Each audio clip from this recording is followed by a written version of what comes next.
ورسوله الكريم أما بعد فأعوذ بالله من الشيطان الرجيم بسم الله الرحمن الرحيم ولتكملوا العدة ولتكبروا الله على ما هداكم ولعلكم تشكرون آمنت بالله صدق الله مولانا العظيم وصدق رسوله النبي الكريم ونحن على ذلك من الشاهدين والشاكرين والحمد لله رب العالمين. میرے محترم بزرگوں، بھائیوں اور دوستوں، اللہ رب العزت کا فضل و کرم ہے، بے انتہا احسان ہے کہ اللہ رب العزت نے ہم سبھی کو رمضان المبارک کا یہ بابرکت مہینہ نصیب فرمایا. یہ وہ مبارک مہینہ ہے جس میں اللہ رب العزت کی رحمتیں بندوں کے اوپر جھوم جھوم کر کے برسا کرتی ہیں، جس میں اللہ رب العزت کی رحمت اس کے بندوں کی مغفرت کے لیے بہانے ڈھونڈا کرتی ہے. جس ماہ مقدس کے اندر چھوٹے چھوٹے عمل کے اوپر اللہ رب العزت کی رحمتوں اور مغفرتوں کے وعدے ہیں. یہ مبارک مہینہ اللہ رب العزت نے ہمیں نصیب فرمایا، اور آج میرے پیارے بھائیوں اس ماہ مقدس کا آخری جمعہ ہے. اس لیے آج میں اسی آخری جمعے سے متعلق چند باتیں آپ کی خدمت میں رکھوں گا. بس آپ اللہ رب العزت سے دعا فرما دیں کہ صحیح صحیح باتیں میری زبان سے کہلوا دے اور ہم سبھی کے لیے ان باتوں کو کارآمد اور نفع بخش بنا دے. دیکھیں، اس آخری جمعے کے بارے میں بعض لوگوں کے ذہنوں کے اندر کچھ خاص قسم کے تصورات ہیں جن کی اصلاح کرنا میں میرے پیارے بھائیوں مناسب سمجھتا ہوں. عام طور پر یہ سمجھا جاتا ہے کہ یہ آخری جمعہ، جس کو جمعۃ الوداع بھی کہا جاتا ہے، یہ مستقل تہوار ہے. اس کے مخصوص احکام ہیں، مخصوص عبادتیں ہیں جو نبی اکرم صلی اللہ علیہ وسلم نے تجویز فرمائی. اور پھر اس دن کے اندر عبادت کرنے کے مختلف طریقے بھی لوگوں نے کر رکھے ہیں کہ اس دن کے اندر اتنی رکعتیں نفل نماز پڑھی جائے اور ہر رکعت کے اندر فلاں فلاں سورت اتنی مرتبہ پڑھی جائے. تو اچھی طرح سمجھ لیجئے کہ اس قسم کی کوئی بھی ہدایت سرکار دو عالم صلی اللہ علیہ وسلم نے نہیں دی. جمعۃ الوداع بحیثیت جمعۃ الوداع میرے پیارے بھائیوں کوئی مستقل تہوار نہیں. نہ سرکار دو عالم صلی اللہ علیہ وسلم نے اس کے لیے کوئی احکام الگ سے بتلائے، نہ اس دن نبی اکرم صلی اللہ علیہ وسلم نے عبادت کرنے کا کوئی خاص طریقہ بتلایا، اور نہ ہی اس دن سرکار دو عالم صلی اللہ علیہ وسلم نے کسی ایسے خاص عمل کی تلقین فرمائی جو عام دنوں کے اندر نہ کیا جاتا، بلکہ یوں سمجھیں کہ یہ بھی عام جمعوں کی طرح ایک جمعہ. ہاں، البتہ اتنی بات ضرور ہے میرے پیارے بھائیوں کہ ویسے تو رمضان المبارک کا ہر لمحہ ہی بڑا قابل قدر ہے، لیکن خاص طور پر رمضان المبارک کا جو جمعہ ہے وہ انتہائی قیمتی اور قابل قدر ہے. کیوں؟ اس لیے کہ حدیث شریف کے بیان کے مطابق جہاں رمضان المبارک سید الشہور ہے، یعنی تمام مہینوں کا سردار، وہیں جمعہ جو ہے وہ سید الایام ہے، یعنی تمام دنوں کا سردار. لہذا جب رمضان المبارک کے اندر جمعے کا دن آتا ہے تو میرے پیارے بھائیوں اس دن دو فضیلتیں ایک ساتھ جمع ہو جاتی ہیں. ایک تو رمضان المبارک کی فضیلت اور ایک جمعے کی فضیلت. اس لحاظ سے میرے پیارے بھائیوں رمضان المبارک کا ہر جمعہ بڑا قابل قدر ہے، اور یہ آخری جمعہ یہ آخری جمعہ اس لحاظ سے زیادہ قابل قدر ہے کہ اس سال اب یہ مبارک اور بابرکت دن ہمیں دوبارہ دیکھنے کو نہیں ملے. یہ رمضان المبارک کا آخری جمعہ ہے. اس سال یہ مبارک نعمت دوبارہ میسر آنے والی ہے. ہاں اگر اللہ رب العزت نے زندگی رکھی تو انشاءاللہ ثم انشاءاللہ اگلے سال یہ نعمت دوبارہ میسر آئے گی. اس لیے یوں سمجھیں کہ یہ ایک نعمت ہے جو ہمارے ہاتھوں سے نکل کر کے جا رہی.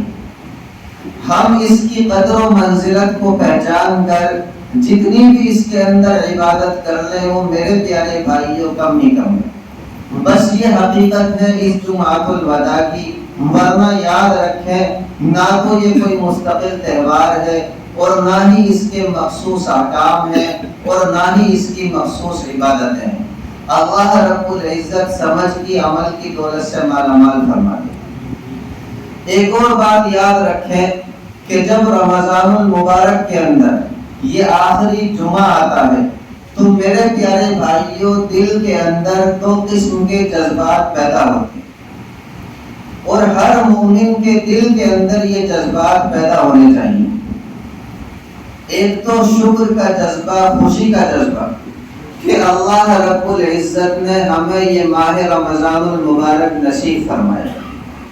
اس ماہ مقدس کے اندر اللہ رب العزت نے ہمیں روزے رکھنے کی, اسی طرح تراویح پڑھنے کی, اسی طرح قرآن مقدس کی تلاوت کرنے کی سعادت سے نوازا. یہ بات قابل مسرت ہے, قابل شکر ہے اور ہم اس پر اللہ رب العزت کا جتنا بھی شکریہ ادا کریں وہ میرے پیارے بھائیوں کم.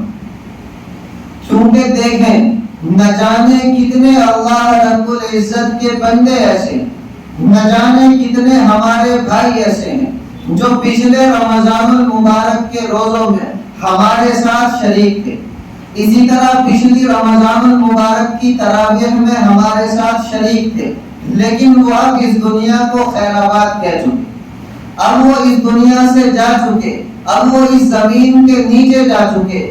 آپ حقیقت میں اگر ان جانے والوں سے رمضان المبارک کی قدر پوچھیں تو یہ حقیقت میں یہ تمنا کر رہے ہیں کہ کاش ہمیں رمضان المبارک کے کچھ لمحات اور مل جاتے تو ہم اپنی نیکیوں کے اندر اضافہ کر دیں. لیکن میرے پیارے بھائیوں ان کا وقت ختم ہو چکا, وہ اس دنیا سے جا چکے. اب ان کے پاس حسرت کے سوا کوئی چارہ کار نہیں. اللہ رب العزت کا شکریہ ادا کریں کہ اللہ رب العزت نے ہمیں ابھی بھی یہ لمحات عطا کر رکھے. اس لیے یہ بات قابل مسرت ہے اور شکر ہے اور ہمیں چاہیے کہ ہم ان لمحات کی قدر کریں. اور دوسری بات اس لحاظ سے بھی ہمیں اللہ رب العزت کا شکریہ ادا کرنا چاہیے کہ نہ جانے اللہ رب العزت کے کتنے بندے ایسے ہیں جن کو یہ پتہ ہی نہیں چلتا کہ رمضان المبارک کب آیا تھا, کب چلا گیا. نہ ان کو روزہ رکھنے سے کوئی غرض, نہ ان کو تراویح پڑھنے سے کوئی مطلب. اللہ بچائے آنکھوں کے اوپر غفلت کے پردے پڑے ہوئے. رمضان المبارک کے آنے پر بھی ان کے نظام الاوقات کے اندر, ان کے کھانے پینے کے اندر, ان کے سونے جاگنے کے اوقات کے اندر کسی بھی طرح کی کوئی تبدیلی پیدا نہیں ہوتی. تو اللہ رب العزت کا فضل و کرم ہے, اللہ رب العزت کا شکر ہے کہ اللہ رب العزت نے ہمیں ایسے غافل بندوں میں شامل نہیں فرمایا. ہمیں تو اللہ رب العزت نے رمضان میں روزے کی سعادت سے بھی نوازا, تراویح کی سعادت سے بھی نوازا اور دل کھول کر کے ہم نے قرآن مقدس کی تلاوت بھی. اگر ہم بھی ان بندوں کے اندر شامل ہو جاتے تو میرے پیارے بھائیوں نہ جانے ہمارا کیا حشر بنتا. اس لیے یہ بات قابل مسرت ہے, قابل شکر ہے اور اس پر ہم اللہ رب العزت کا جتنا بھی شکریہ ادا کریں وہ کم ہے. اللہ رب العزت سمجھ کی دولت سے مالا مال فرمائے. ایک اور بات یاد رکھیں کہ جہاں میرے پیارے بھائیوں آج کا یہ دن ہمارے لیے خوشی کا دن ہے, آج کا یہ دن ہمارے لیے شکر کا دن ہے، وہیں آج کا یہ دن ہمارے لیے ڈرنے کا دن ہے۔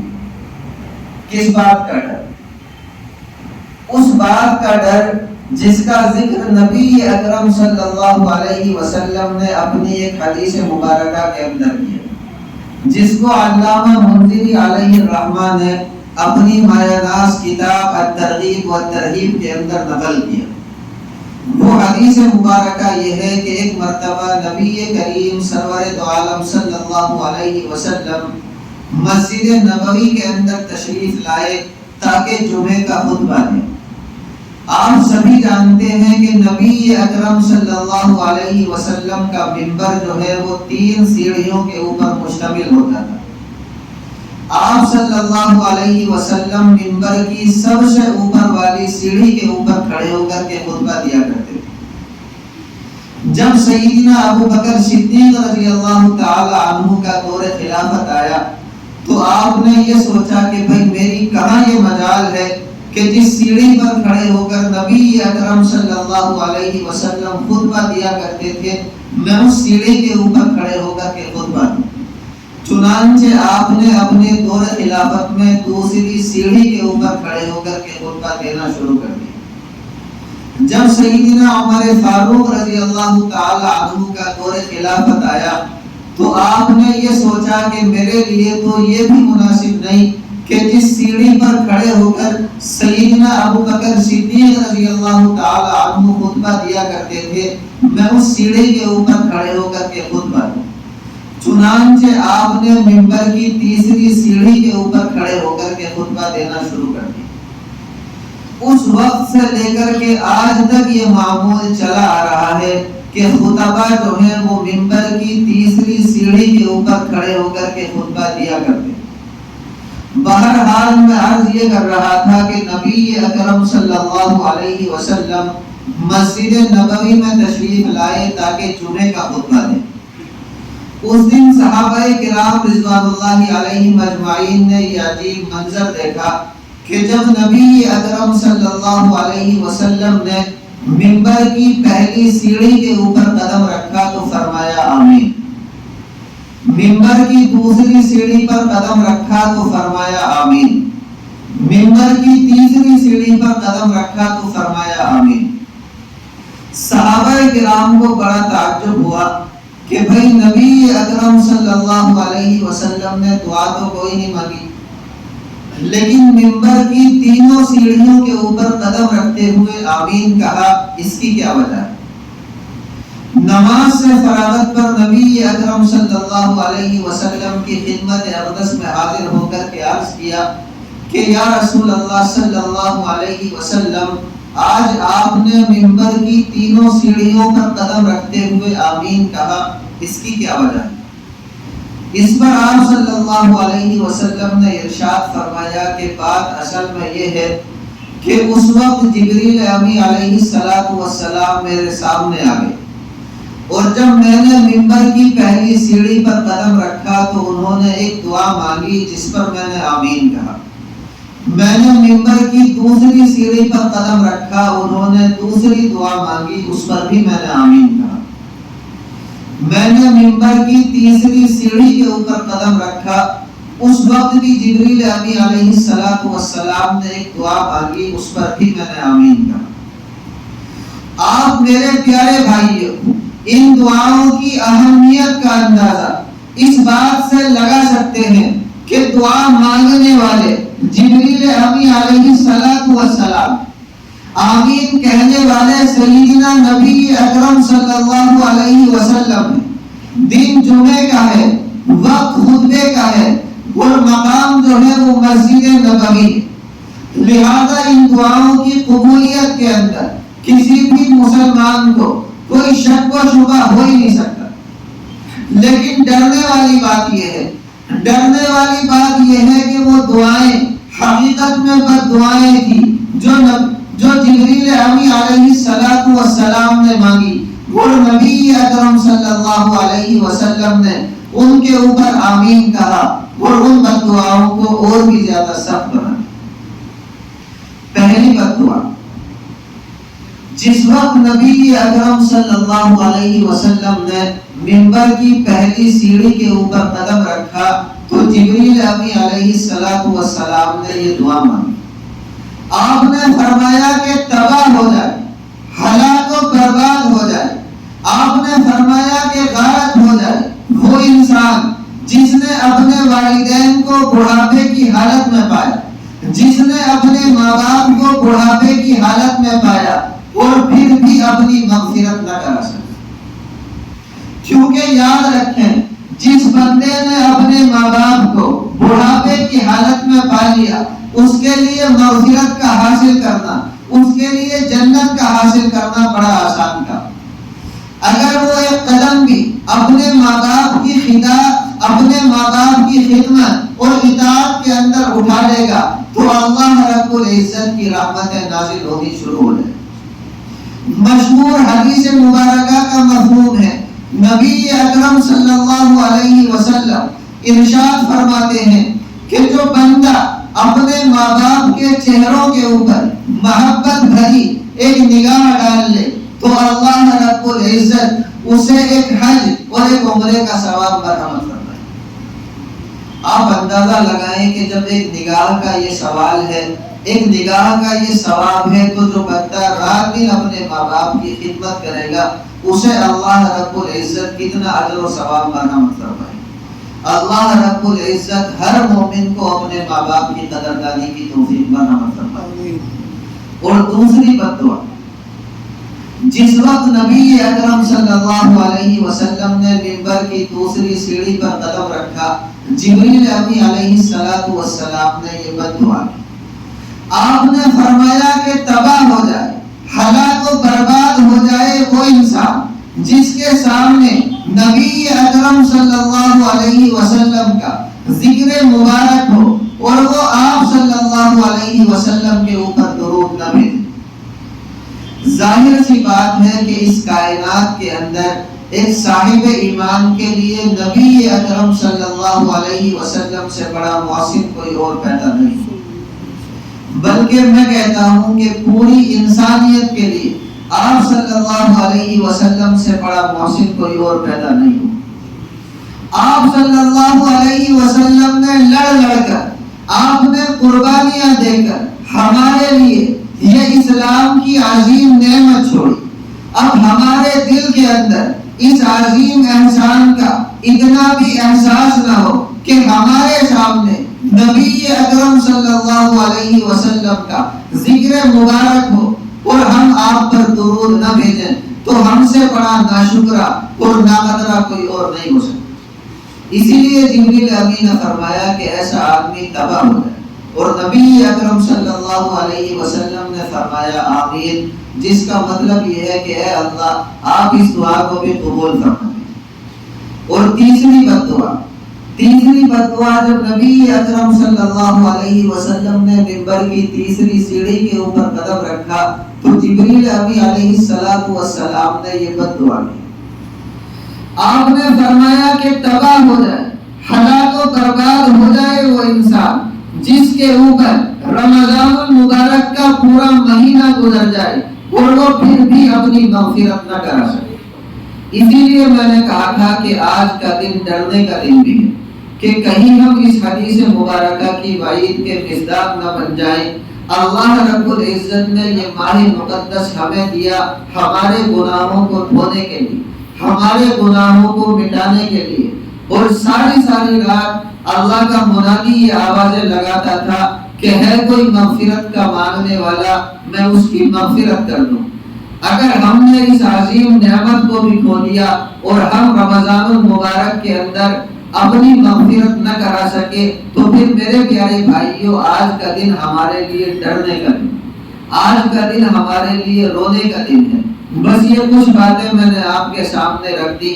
اللہ رب العزت سے دعا کرے کہ اللہ رب العزت ہر مومن کو کہنے سننے سے زیادہ عمل کی دولت سے مالا مال فرمائے. وما علینا الا البلاغ. جنہوں نے سنت نہیں پڑھی وہ سنت